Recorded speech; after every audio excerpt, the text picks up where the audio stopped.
Hello! In this lesson, we are going to discuss the feel-goods. Being a trauma-informed yoga teacher is such a beautiful gift that you can offer your students. It brings to the mat great intention on how you wish to present to your class. It can be a lot of work if you try to remember all the little things and you want to include every detail, you don't want to omit anything, but how about instead of making this a big, complicated, exhausted mess, we can just think about when we were first practicing yoga, when we were baby yogis. What was it about the practice that we most enjoyed? This is a beautiful opportunity to have a journal prompt. Now, what I like to do is think about what was it that made me feel comfortable when I came to class, and why did I keep coming back? What was it about yoga? What was it about the studio, the teacher, the discipline, the style that I most enjoyed? Now, over the years, a lot of that has changed, right? You might have preferred one way of practicing and now you really enjoy another way. I know many brand new yoga practitioners really enjoy powerful yoga vinyasa flows. And then as they are practicing for several years, they start to really appreciate restorative practices and slower flows and breath work and meditation a lot more. But what was it for you? And then when you start to think about what was my favorite asana poses over the years? Why do I love those poses? What is it that I love about my studio community? Do I like it when a teacher remembers my name? I used to have a yoga teacher that would lay out our mats when we were regular students to her class. And when you got there, a mat was laid out in quote unquote your spot, and you could just put your mat over it. It felt like you were being missed if you weren't in class. Some students do not want that type of awareness and recognition. But what was it that you enjoyed?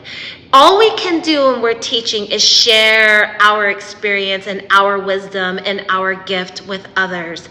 Each yoga teacher has a different style and a different way of sharing that and receiving it. And the students that enjoy what you have to offer will continue to experience yoga through your lens. And then eventually they will venture off too, and that's how it should be. Yoga is a lifelong practice. It's not a mission to be mastered and attained. There are certain asana poses or different pranayama practices or meditation practices that we want to get better at, I'm sure.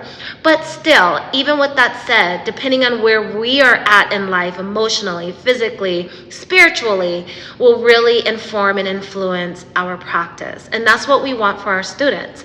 So the feel goods is just really taking to mind what it is that you love about your practice, what it is that you would love to share in that.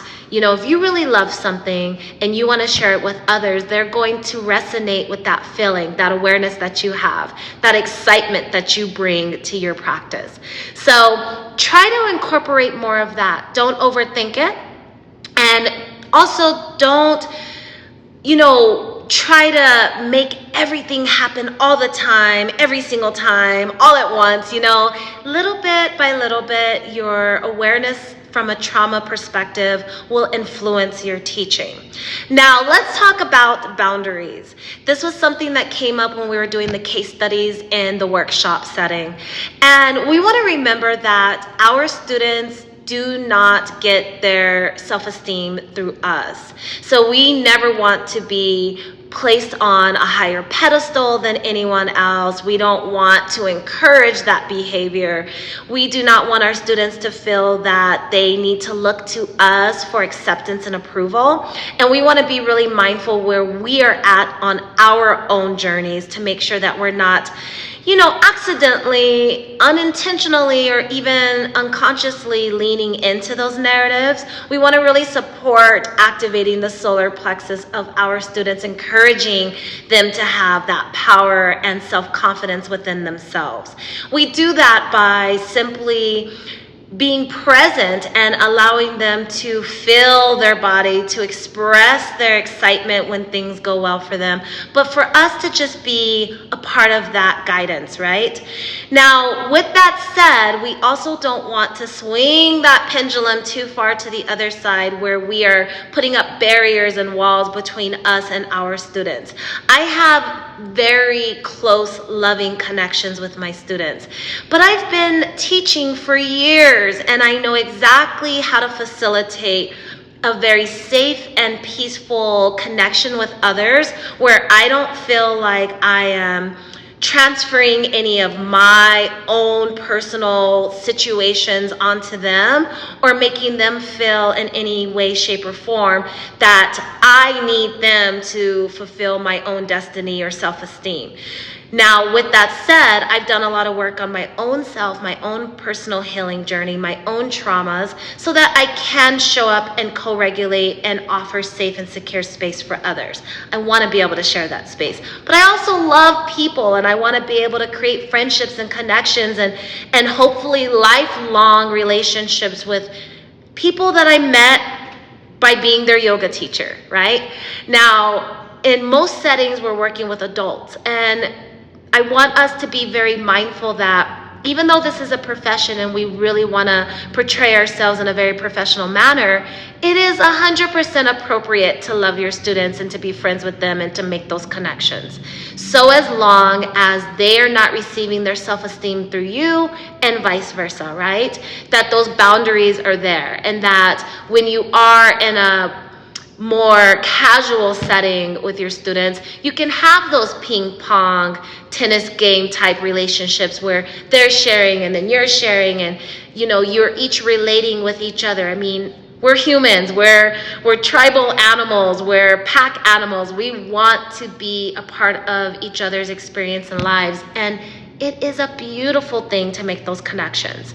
Now, keep in mind, if you are working in a trauma-informed setting that is very particular, specific, such as a setting that is, pertaining to recoveries from addictions or eating disorders, or, maybe you're working in a subset like a hospital or a clinic or something along those lines, you want to always honor the setting that you're in. If you're working with grief, people who have suffered from grief or in grief scenarios, or you are going to be working with people who are already vulnerable. So you do want to make sure that you are offering a safe space for them so that they can grow past the situation that they're in on their own in their own time.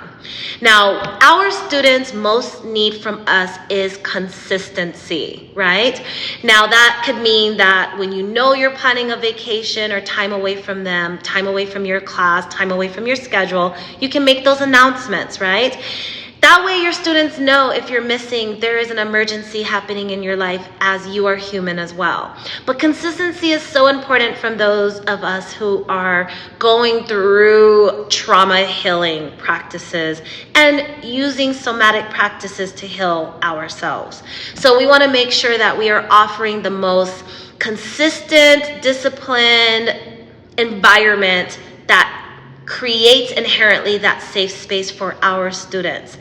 And other things that we can consider as yoga teachers when we're working in these populations or just offering a trauma-informed way of teaching is that when we are working with our students, it is up to them when they feel that they can move past your guidance. I have students that have been with me for years. I have students in trauma settings, and whether it's one-on-one trauma settings and other therapeutic settings, not so much in just general classes. And it's up to them when they feel ready to move past what it is that you're offering or holding space for them for. We're not in a traditional therapeutic setting. We're not setting time limits for them. We are literally there for them as long as they need us to be. And we're also equally comfortable with them moving forward on their journey that may no longer include your teaching and guidance. So either way, You are just there as a beautiful opportunity for your students to thrive.